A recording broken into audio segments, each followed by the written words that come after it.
સુરતમાં ભારે વરસાદ બાદ વધુ એક રસ્તાની હાલત બિસ્માર બની છે। પોદાર આર્કેટથી રેલવે સ્ટેશન જતો માર્ગ સંપૂર્ણ ધોવાઈ જતા મોટા ખાડાઓ પડ્યા છે। વાહન ચાલકો મુશ્કેલીમાં મુકાયા છે, જ્યારે સ્થાનિકોએ મનપાની પ્રી મોન્સૂન કામગીરી સામે સવાલ ઉઠાવ્યા છે। સુરતમાં ભારે વરસાદ બાદ શહેરના રસ્તાઓની પોલ ખુલી રહી છે। પોદાર આર્કેટથી રેલવે સ્ટેશન જતો મુખ્ય માર્ગ અનેક જગ્યાએ ધોવાઈ ગયો છે। સમગ્ર રસ્તા પર મોટા ખાડાઓ પડતા વાહન ચાલકોને ભારે હાલાકીનો સામનો કરવો પડી રહ્યો છે। સ્થાનિકોમાં સુરત મહાનગરપાલિકાની પ્રી મોન્સૂન કામગીરી સામે ભારે રોષ જોવા મળી રહ્યો છે। વરસાદના પ્રથમ તબક્કામાં જ રસ્તાની આ દયનીય હાલત સામે આવતા કામગીરીની ગુણવત્તા પર અનેક સવાલો ઉભા થયા છે। સ્થાનિકોએ તાત્કાલિક માર્ગનું સમારકામ કરવાની માંગ કરી છે, જેથી અકસ્માતની શક્યતાઓ ઘટે અને વાહન વ્યવહારને ફરીથી સરળ બની શકે। મારું નામ રાજુ હિરપરા છે। રાજુભાઈ, કઈ જગ્યાએ દુકાન આવેલી છે અને શું કહેશો? ખાન બજાર ગરનાળા પાસે મારી દુકાન છે સાઉન્ડ સિસ્ટમની।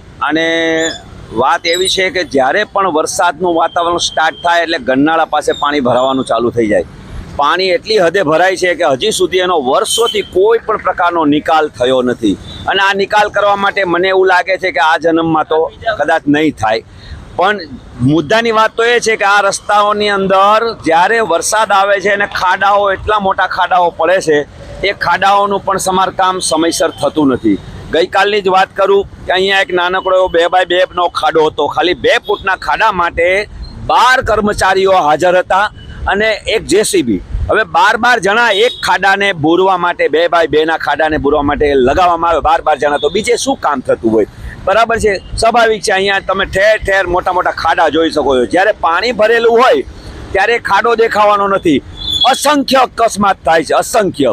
લોકો રોજ અહીંયા કેટલા પડે છે, ઘવાય છે, વાહનોને નુકસાન થાય છે, લોકોને નુકસાન થાય છે, હાથ પગ તૂટે છે, ઘણી બધી સમસ્યાઓ છે। પણ વરસાદ આવે ત્યારે એસએમસીના કર્મચારીઓ પણ અહીંયા આવે છે, હાજર છે, પણ એ મૂક બધિર થઈને જોયા કરે છે। કારણ કે અહીંયાથી પાણી કઈ તરફ લઈ જવું ને એને નથી સમજાતું।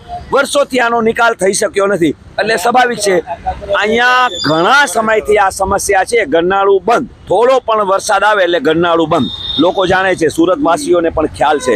આનો વહેલી તકે કાંઈક નિકાલ આવે, લોકો કાંઈક એન્જિનિયરને બોલાવે, સારા ભણેલ ગણેલા એન્જિનિયરોની સલાહ સૂચન લઈ અને આનો નિકાલ કરે, એ બસ આશા છે। ધન્યવાદ।